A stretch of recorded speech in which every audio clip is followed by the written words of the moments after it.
ಆಯಿತು. 24 ಗಂಟೆ ಕಾರ್ಯಕ್ರಮ ಈ ಬೈಲಿಯವರಿಂದ. ಅಲ್ಲಿ ಸಂಗೀತ ಕೇಳಕ್ಕೆ ಬರೋರು ಸೀದಾ ಮನೆಗೆ ಹೋಗ್ಬಿಡ್ತಾರೆ ಸಂಗೀತ ಕೇಳ್ಕೊಂಡು. ಹಿಂದೆ ಏನಾಗ್ತಿತ್ತು ಅಂದರೆ ಸುಮಾರು ತಾಯಂದಿರು ನನಗೆ ದೂರ ಹೇಳ್ತಾ ಇದ್ದಾರೆ, ಅಲ್ಲಿ ನಿಲ್ಸಕ್ಕೆ ಹೇಳ್ಬಿಡಿ ಬೈಲಿಯವರಿಗೆ, ಬೇಗ ನಮ್ಮ ಗಂಡಂದಿಗೆ ಮನೆಗೆ ಬರ್ತಾರೆ ಅಂತ ಹೇಳ್ಬಿಟ್ಟು. ನಾನು ರಾತ್ರಿ ಕೆಲವು ಸಾರಿ 12 ಗಂಟೆ ಆಗುತ್ತೆ ಮನೆಗೆ ಹೋಗೋದು. ಕೆಲವು ರಸ್ತೆಗಳಲ್ಲಿ ಹೋದಾಗ 12 ಗಂಟೆ ರಾತ್ರಿಯಲ್ಲಿ ರಸ್ತೆ ಬ್ಲಾಕ್ ಆಗಿರುತ್ತೆ. ಎಲ್ಲಿ ಅಂತಂದರೆ ಕೆಲವು ಐಷಾರಾಮಿ ಬಾರ್ಗಳಿದ್ದಾರೆ. ಒಳಗಡೆ ಹೋಗಿ ನೋಡಿದರೆ ಎಲ್ಲ ನಮ್ಮಂಥವ್ರೆ, ತಿಳುವಳಿಕೆಯವರು, ಸಾಂಸ್ಕೃತಿಕ ರಂಗದಲ್ಲಿರುವಂಥವ್ರು. ಯಾಕೆ ಕೈಯಲ್ಲಿ 12-1 ಗಂಟೆವರೆಗೂ ನಡೆಯುತ್ತೆ ಅನ್ನೋದನ್ನು ಶೋಧನೆ ಮಾಡಿ ಅವರಿಗೆ ಅರಿವು ಮೂಡಿಸುವಂಥ ಕೆಲಸವನ್ನು ಮಾಡಬೇಕಾದ ಅನಿವಾರ್ಯತೆ ಇದೆ ಅಂತ ನನಗೆ ಅನ್ನಿಸ್ತಾ ಇದೆ. ಈ ನಾದ ಬ್ರಹ್ಮಕ್ಕೆ ಬ್ರಹ್ಮರಾದಂಥ ಬೈಲಿಯವರು ಮನೆಯವರು ಯಾಕೆ ಬೈತಾನೇ ಇಲ್ಲ. ಅವರು 24 ಗಂಟೆ ಇದೇ ಕೆಲಸ. ಮನೆಗೆ ಯಾವಾಗ ಹೋಗ್ತಾರೆ, ಯಾವಾಗ ಬರ್ತಾರೆ ಅಂದರೆ ಗೊತ್ತಾಗ್ತಾರೆ. ಇದು ನಿಜವಾಗ್ಲೂ ಕಳಿಸ್ತಾ ಇಲ್ಲ. ಇಲ್ಲ ಬಂದಿದ್ರೆ ಸ್ವಲ್ಪ ಅವ್ರೇನು ಮುಖ ಗಟ್ಟಿಟ್ಕೊಂಡು ಏನು ಕೂತ್ಕೊಳ್ಳಿಲ್ಲ, ನಗುವಿನಿಂದಲೇ ಕೂರ್ತಾರೆ. ಅಂತ ಶ್ರೀಮತಿಯವರು ಇದ್ದರೆ ಕೆಲಸ ಮಾಡೋಕ್ಕೆ ಸ್ವಲ್ಪ ಹಗುರ ಆಗುತ್ತೆ.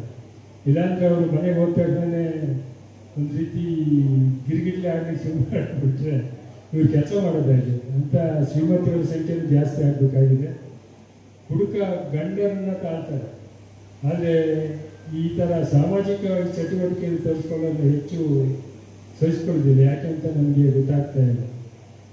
ಹಾಗೆ ಗಂಡಂತಿರು ಇದ್ದಾರೆ. ಒಬ್ಬಳು ನಮ್ಮ ಸೋದರಿಯೊಬ್ಬರು ಒಳ್ಳೆ ಕವಿ ಇರ್ತೀವಿ.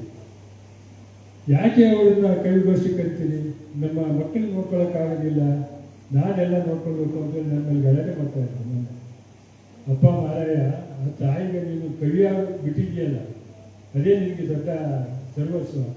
ಹಾಗೆ ಬಿಟ್ಬಿಡಿ, ನೀನು ಮನೆ ಕೆಲಸ ಮಾಡ್ತಾ ಇಲ್ಲ ಅಂತ ಆಯ್ತು ಅಂತ ಒಪ್ಕೊಂಡಿಲ್ಲ. ಈ ವೈರುಧ್ಯಗಳು ಇರ್ತವೆ. ಹಾಗಾಗಿ ಅದ್ರ ಬಗ್ಗೆ ನಾನು ಹೆಚ್ಚು ಮಾತಾಡಲಿಕ್ಕೆ ಹೋಗೋದಿಲ್ಲ. ಹಂಚಿ ಪ್ರಸಾದ್ ಕುಮಾರ್ ಅವರು ನಮ್ಮ ಜೊತೆಯಲ್ಲಿ ಇದ್ದಾರೆ. ನಾನು ಜಾಸ್ತಿ ಮಾತಾಡಬೇಡಿ ಅಂತ ಹೇಳಿದ್ದಾರೆ. ಯಾಕಂದರೆ ನಾನು ಹಾಡು ಕೇಳೋಕ್ಕೆ ಬಂದಿರೋದು, ನಾನು ಮುಂದೆ ಕೂತ್ಕೊಳ್ಬೇಕು. ಹಾಗಾಗಿ ಹಂಚಿ ಪ್ರಸಂಗ ಅವರ ಬಗ್ಗೆ ಹೇಳಿದರು. ಅವರು ಅಪರೂಪದ ಲೇಖಕ, ಅಪರೂಪದ ಚಿಂತಕ, ಅಪರೂಪದ ಪತ್ರಕರ್ತ. ಬಹುಶಃ ಅವರು ಕೇಳದೆ ಬಂದಂಥದ್ದು ಈ ಬಾರಿಯ ರಾಜ್ಯೋತ್ಸವ ಪ್ರಶಸ್ತಿ. ಅವ್ರಿಗೆ ಗೊತ್ತೇ ಇಲ್ಲ ಪರಿಚಯ ಅಂತೇಳಿ. ಆದರೆ ಅವರ ಅಭಿಮಾನಿಗಳು ಎಷ್ಟಿದ್ದಾರೆ ಅಂದರೆ ಈಗ ಸನ್ಮಾನ ಮಾಡೋದು ಇನ್ನೂ ಮುಂದೆ ಇಲ್ಲ. ಈ ಮುಂದಿನ ನವಂಬರ್ವರೆಗೂ ಮಾಡ್ತಾನೆ ಇರ್ತಾರೆ ಅಂತ ಅನಿಸುತ್ತೆ. ಅದೆಲ್ಲ ರಾಶಿಯಾಗಿ ಇಟ್ಟಿದ್ದೀವಿ. ಬೇಟ ಶಾಲು ಶೈಲಿ ಅನ್ನೋದು ಬೇಕಾಗಿತ್ತು ಅಂತ ಹೇಳಿ ಕೊಡ್ತೀನಿ ಅಂತ ಹೇಳಿದ್ದಾರೆ. ಅವರು ನಮ್ಮ ನಿತ್ಯಲ್ಲಿ ಇದ್ದಾರೆ. ಇವೆಲ್ಲ ಅಪರೂಪ ಸಂಗತಿಗಳು. ಪತ್ರಕರ್ತರಿಗೆ ಪುರುಸೊತ್ತೆ ಹೇಳಿದ್ರು. ನೀವು ಯಾವುದೇ ಪತ್ರಕರ್ತರನ್ನು ಕೇಳಿ ಅವರೊಂದು ಪೆನ್ನು ಗಾಡಿ ಇಟ್ಕೊಂಡಿರ್ತಾರೆ, ಆ ತಕ್ಷಣ ನಾವು ಹೊರಟಾಯಿತು. ಆದರೆ ಈ ಪತ್ರಕರ್ತರು ಹೇಗೆ ಮುಖ್ಯಸ್ಥರು, ಇಲ್ಲಿಗೆ ಮುಖ್ಯಸ್ಥರ ಕೆಲಸ ಹೇಗಿದೆ ಅಂತಂದರೆ, ನಾಳೆ ಒಂದು ಪತ್ರಿಕೆ ಜನ್ಮ ಕೊಡಬೇಕು, ಹಂಗಾಂಗಗಳು ಸರಿಬೇಕು. ಒಂದೇ ಒಂದು ಅಕ್ಷರ ತಪ್ಪಾದರೂ ಮಗು ಹಂಗ ಹೀನವಾಗಿರ್ತಲ್ಲ, ಹಾಗಾಗುತ್ತೆ ಪತ್ರಿಕೆಗೆ. ಇಡೀ 8-10 ಪೇಜ್ಗಳನ್ನು ಕಾಪಾಡುವಂಥ ಕೆಲಸವನ್ನು ಅವ್ರು ಮಾಡಬೇಕಾಗಿದೆ. ಬಹಳ ಮುಖ್ಯವಾಗಿ ವಿಶೇಷವಾಗಿ ನಾನು ಹೇಳ್ತಾ ಇರ್ತೇನೆ, ಮೈಸೂರು ಜಿಲ್ಲೆಗೆ 4-5 ಪುಟಗಳನ್ನು ಇಟ್ಟಿರುವಂಥ ಏಕೈಕ ಪತ್ರಿಕೆ ಅಂದರೆ ಕನ್ನಡಪ್ರಭ. ನಾನು ಬೇರೆ ಪತ್ರಿಕೆ ಕೇಳ್ತಾ ಇರ್ತೇನೆ, ಗಲಾಟೆ ಮಾಡ್ತೇನೆ, ಅರ್ಧ ಪುಟಕ್ಕೆ ಮುಗಿಸ್ಬಿಡ್ತಾರೆ, ಆಗೋಯ್ತು. ಇವರು 4-5 ಪುಟವನ್ನು ಕೊಡ್ತಾ ಇದ್ದಾರಲ್ಲ, ಅದು ಪತ್ರಕರ್ತರಿಗೆ ದೊಡ್ಡ ಕಾಳಜಿ ಅಂತೇಳಿ ಅವರು ವಿಶೇಷವಾಗಿ ಧನ್ಯವಾದಗಳನ್ನು ಹೇಳ್ತೇನೆ. ಡಾಕ್ಟರ್ ರಘುರಾಮ್ ವಾಜಪೇಯಿ ಅವರು ನಮ್ಮ ಮಾರ್ಗದರ್ಶಕರು. ಅವ್ರಿಗೆ ಹೇಳ್ತಾ ಇರ್ತಾನೆ, ಯಾವುದೇ ವಿಷಯದ ಯಾವುದೇ ಸಮಾರಂಭ ಕರೀಲಿ, ಅವ್ರಿಗೆ 2 ಗಂಟೆ ಮಾತನಾಡ್ಬೋದು. ಅವರಿಗೆ ತಲಸ್ಪರ್ಶಿ ಎಲ್ಲ ವಿಷಯಗಳಲ್ಲಿ ಯಾಕೆ ಬಂದಿದೆ ಅನ್ನೋಕ್ಕೆ ಯಾರಾದರೂ ಸಂಶೋಧನೆ ಮಾಡಿ ನಮ್ಮ ಡಾಕ್ಟರೇಟ್ ಬರುತ್ತೆ, ಯಾರಾದರೂ ಮಾಡಿ ಪ್ರಯತ್ನ ಮಾಡಿ ಅಂತ ಈ ಸಂದರ್ಭದಲ್ಲಿ ಹೇಳ್ತೀನಿ. ಡಾಕ್ಟರ್ ಜಯಪ್ಪ ಹೊನ್ನಾಳಿ ಅವರು ನಮ್ಮ ಜೊತೆ ಇದ್ದಾರೆ. ನಮ್ಮ ಬೈಲಿಯವರಿಗೆ ಬಲಗೈಯಾಗಿ ಅದೊಂದು ಮೈಸೂರು ನಗರದ ದೊಡ್ಡ ಕೀರ್ತಿ, ನಮ್ಮ ಅದೃಷ್ಟ ಅಂತ ನಾನು ಅಂದ್ಕೊಂಡಿದ್ದೆ. ಹೊನ್ನಾಳಿಯವರು ಹೊನ್ನಾಳಿನ ಓದ್ಬಿಟ್ಟಿದ್ರೆ ಏನಾಗ್ತಿದ್ರು ಅಂತ ಗೊತ್ತಾಗ್ತದೆ. ಮೈಸೂರಿಗೆ ಬಂದಿದ್ದರಿಂದ ಮಹಾಕೈಯತ್ರಿ ಆಗಬೇಕು ಬಂದಿದ್ದಾರೆ. ರಾತ್ರಿ ಒಂದು 10 ಗಂಟೆ ನನಗೊಂದು ವಾಟ್ಸಪ್ಪಲ್ಲಿ ಕವನ ಬರುತ್ತೆ, ಮತ್ತು 7వ ಸಂದರ್ಭದಲ್ಲಿ ಇನ್ನೊಂದು ಕವನ ಬರುತ್ತೆ. ಅದಕ್ಕೊಂದು ಪೀಠಿಕೆ ಇದೆ, ಕಾಪಿ ರೈಟರ್. ನೀವು ಅದನ್ನು ಗಮನಿಸಬೇಕು. ಆ ಬೆಳಿಗ್ಗೆ ಏಳುವಾಗ ನನ್ನ ಸುಂದರವಾಗಿ ಆ ಕವನ ನಮ್ಮನ್ನು ಎಚ್ಚರಿಸಿ ಇಡೀ ದಿನ ನಮ್ಮನ್ನು ಶಕ್ತಿಯುತವಾಗಿ ಹಾಗೆ ನಮ್ಮನ್ನು ಕಾಪಿಡುವಂಥ ಕೆಲಸವನ್ನು ಮಾಡುತ್ತೆ. ರಾತ್ರಿ ಕೇಳಿಸುವ ಒಂದು ಕವನ ನಿಮಗೆ ನಿದ್ರೆಗೆ ಜಾಸ್ತಿ. ಇದು ಅವರ ಕವನಕ್ಕಿರುವ ಶಕ್ತಿ. ಬಹುಶಃ ವಿಶ್ವದಲ್ಲಿ ದಿನಕ್ಕೆ 2 ಕವನವನ್ನು ಬರ್ತಕ್ಕಂಥದ್ದು ಜಯಪ್ಪ ಹೊನ್ನಳೆಯವರು ಒಬ್ಬರೇ ಅಂತ ಅಂದ್ಕೊಂಡಿದ್ದೇನೆ.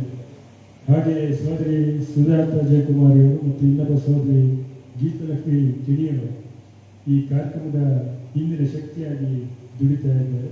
ಬಹುಶಃ ದೂರವಾಣಿಯ ಮೂಲಕ ನನ್ನನ್ನು ಸಂಪರ್ಕಿಸಿ ಬನ್ನಿ ಬನ್ನಿ ಅಂತ ಆತರದಿಂದ ಕಾಯ್ತಾ ಇದ್ದಾರೆ ನಮ್ಮ ಸುಜಾತ ಜಯಕುಮಾರ್ ಅವರು. ಜೊತೆಯಲ್ಲಿ ಇಂದ್ರಾಣಿ ಅನಂತರಾಮ್ ಅವರು ಈ ಸಂದರ್ಭದಲ್ಲಿ ತೀರ್ಥಕಾರರಾಗಿ ಬಂದಿದ್ದಾರೆ. ಸ್ವಲ್ಪ ಅವರಿಗೆ ಕಷ್ಟ ಹಿಂಸೆ ಆಗ್ಬೋದು, ಯಾಕಂದರೆ ಎಲ್ಲರೂ ಸಂಗತಿಗಾಗಿ ಬಂದಿದ್ದೀರಿ. ಏನಾದರೂ ವ್ಯತ್ಯಾಸ ಇದ್ದರೆ ಕೂದಲಡಿಯಷ್ಟು ಇರುತ್ತೆ ಅಷ್ಟೇ. ಇವೆಲ್ಲ ಮೊದಲೇ ಹೋಗೋಕ್ಕೆ ಹಾಜರಾಗಿರ್ತೀರಿ, ಆದರೆ ಕೊಡಲಿಕ್ಕಾಗಲ್ಲ. ಅವರು ಒಂಚೂರು ಹೆಚ್ಚು ಕಡಿಮೆ ಮಾಡಿ ಕೊಡಲೇಬೇಕಾಗುತ್ತೆ, ಅನಿವಾರ್ಯ ಅಂತ ಹೇಳಿ ಅವರ ತಾಕತ್ತು ದೊಡ್ಡದು ಈಗ ಸಂದರ್ಭದಲ್ಲಿ. ಹಾಗೆ ಗಣೇಶ್ ಭಟ್ರು ನಮ್ಮ ಜೊತೆಯಲ್ಲಿದ್ದಾರೆ. ವಿಶ್ವದ ಶ್ರೇಷ್ಠ ಆ ಶಕ್ತಿ ಆ ಕೈಗಳಿಗೆ, ಬಂಗಾರದ ಕೈಗೆ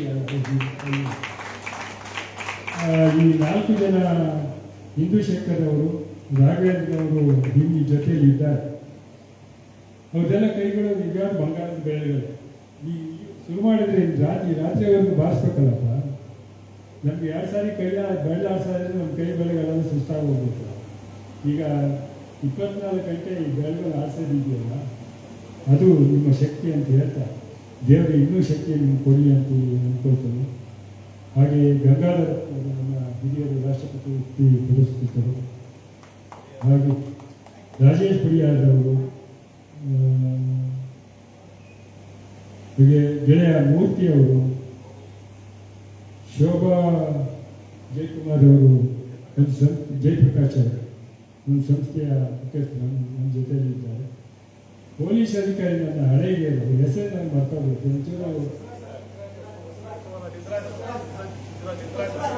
ಎಲ್ಲರಿಗೂ ಗೊತ್ತಿಲ್ಲ ನೋಡಿ, ಸುಮ್ಮನೆ ಕೇಳಿದೆ ಯಾರಿಗೂ ಗೊತ್ತಿಲ್ಲ ಅಂತ. ಸ್ವಲ್ಪ ಪೊಲೀಸ್ ಅಧಿಕಾರಿಗಳು ಎದ್ನಿತ್ಕೊಳ್ಳಿ, ಸ್ವಲ್ಪ ಎದ್ನಿತ್ಕೊಳ್ಳಿ ಹೇಳ್ತೀನಿ. ಇವರು ನೋಡಿ ರಿಟೈರ್ಡ್ ಆಗಿಲ್ಲ, ಸುಳ್ಳು ಹೊಡಿತಾ ಇದ್ದಾರೆ. ಇಲ್ಲಿ 43 ವರ್ಷ ಆಗಿದೆ, ನಿವೃತ್ತಿ ಆಗಿದೆ ಅಂತ ಹೇಳ್ತಾರೆ. ಆದರೆ ಅವರು 2ನೇ ಅಧಿಕಾರ ನಮ್ಮ ಊರಿನಲ್ಲಿ ಮೂಡಿಗೆರೆಯಲ್ಲಿ ಇನ್ಸ್ಪೆಕ್ಟರ್ ಆಗಿ ಮೂಡಿಗೆರೆಗೆ ಬಂದಿದೆ. ಅಲ್ಲೆಲ್ಲ ಇಲ್ಲಿ ಬೇಸರ ಮಾಡ್ಕೊಳ್ಳಿ, ಚಿಕ್ಕಮಗಳೂರಿಗೆ ಬೇಸರ ಮಾಡ್ಕೊಳ್ಳಿ, ಹುಡುಗರು ಜಾಸ್ತಿ ಇದ್ದಾರೆ. ಎಲ್ಲ ಟಾಪು ಎಲ್ಲ ಫಾರಿನ್ ವಿಸ್ಕಿ ಅದು ಜಾಸ್ತಿ ಕುಡಿತಾರೆ. ಆದರೆ ಅವ್ರ ಹುಡುಗರನ್ನೆಲ್ಲ ಸಮಜಾಯಿಸಿ ಮಾಡಿ ಕುಡಿಯೋ ತಲೆಗೆ ಮಾಡಿಸಿದವರು ನಮ್ಮ ಸಾಹೇಬರು, DSP ಸಾಹೇಬರು ಸಿದ್ದರಾಜು ಅವರು. ಇವರು ಸಿದ್ದರಾಜು ಯಾಕೆ ಅಂತಂದರೆ, ಇವರು ಇಲ್ಲಿಂದ ಬೇರೆ ಕಡೆ ಟ್ರಾನ್ಸ್ಫರ್ ಆಯಿತು ಮೂಡಿಗೆರೆಯಿಂದ. ಆ ಪ್ಲಾಂಟ್ರಿಗಳೆಲ್ಲ 24 ಗಂಟೆ ಸ್ಟ್ರೈಕ್ ಮಾಡಿದ್ರು ಹಗಲು ರಾತ್ರಿ. ಅವ್ರು ಮತ್ತೆ ಅಲ್ಲೇ ಇರಿಸ್ಕೊಂಡು ಸಿದ್ದರಾಜು ಬೇಕು ನಮ್ಗೆ ಇಲ್ಲಿ ಅಂತೀವಿ. ಇದು ಅವರ ದೊಡ್ಡ ಶಕ್ತಿ ಅಂತ ಅಧಿಕಾರಿಗಳು ನಾನು ಹೆಚ್ಚು ಆಗಬೇಕಾಗಿದೆ. ಇದ್ರ ಬಗ್ಗೆ ನಾನು ಹೆಚ್ಚು ಮಾತನಾಡಲಿಕ್ಕೆ ಹೋಗೋದಿಲ್ಲ. ನಾನು ಯಾವಾಗಲೂ ಹೇಳ್ತಾ ಇರ್ತೇನೆ, ಸಂಗೀತ ವಿಶ್ವದ ಭಾಷೆ, ಹೃದಯದ ಭಾಷೆ. ಇದು ಯಾವುದೇ ಭಾಷೆಯ ಸಂಗೀತದಲ್ಲಿ ಇರಲಿ, ಒಂದು ಆಲಾಪನೆಯಿಂದ ನಾವು ನಮ್ಮನ್ನು ಮರೆತುಕೊಳ್ಳುವಂಥ ಶಕ್ತಿ ಆ ಸಂಗೀತಕ್ಕಿದೆ. ಕುವೆಂಪುರವರು ಒಂದು ಮಾತು ಹೇಳ್ತಾರೆ, ಹಾಡು ಬರೆದವರದಲ್ಲ, ಅದು ಹಾಡುವವರದ್ದು ಅಂತ. ಅವರ ಗೀತೆಗಳು ಅಲ್ಲ, ಅವರು ಅದನ್ನು ಹೇಳಿದ್ದಾರೆ, ಅದರಲ್ಲಿ ಬರ್ಕೊಂಡಿದ್ದಾರೆ.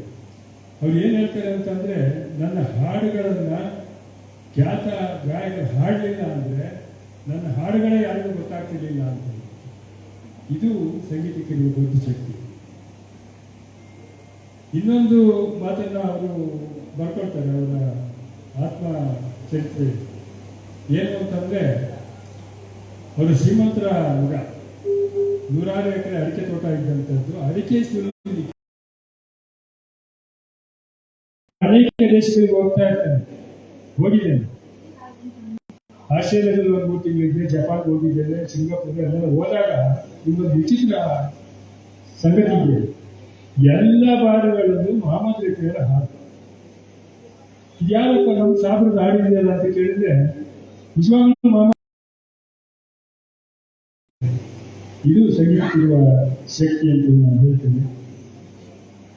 ಇನ್ನು ಮುಖ್ಯ ಅಂತಂದ್ರೆ ಸಂಗೀತ ಜಾತಿ ಧರ್ಮ ದೇಶಗಳ ಎಲ್ಲೆಯನ್ನು ಮೀರಿ ಯಾವ ದೇಶದಲ್ಲಿ ಯಾವ ಹಾಡನ್ನು ಬೇಕಾದ್ರೆ ಯಾರು ಬೇಕಾದ್ರೂ ಕೇಳಬಹುದು. ಅದು ಆ ಮಾತೃಕೆಯಲ್ಲಿ ಇರುತ್ತೆ. ಹಾಗಾಗಿ ಇನ್ನು ವಿಷಯಗಳನ್ನು ಬರ್ಕೊಂಡಿದ್ದೆ. ಇಷ್ಟಕ್ಕೆ ನನ್ನನ್ನು ನಿಲ್ಲಿಸಿ ಮುಂದಿನ ಭಾಷಣಗಳಿಗೆ ಇನ್ನೂ ಅವಕಾಶ ಮಾಡಿಕೊಳ್ಬೇಕಾಗಿದೆ. ಮತ್ತೆ ನೀವು ಹಾಡಬೇಕಲ್ಲ, ನೀವು ಹಾಡನ್ನು ನಾವು ಕೇಳಬೇಕಾಗಿದೆ. ಅದಕ್ಕೆ ಅವಕಾಶ ಮಾಡಿಕೊಟ್ಟು ನನ್ನ ಮಾತು ಸಿದ್ಧವಾದ ವ್ಯಕ್ತಿ.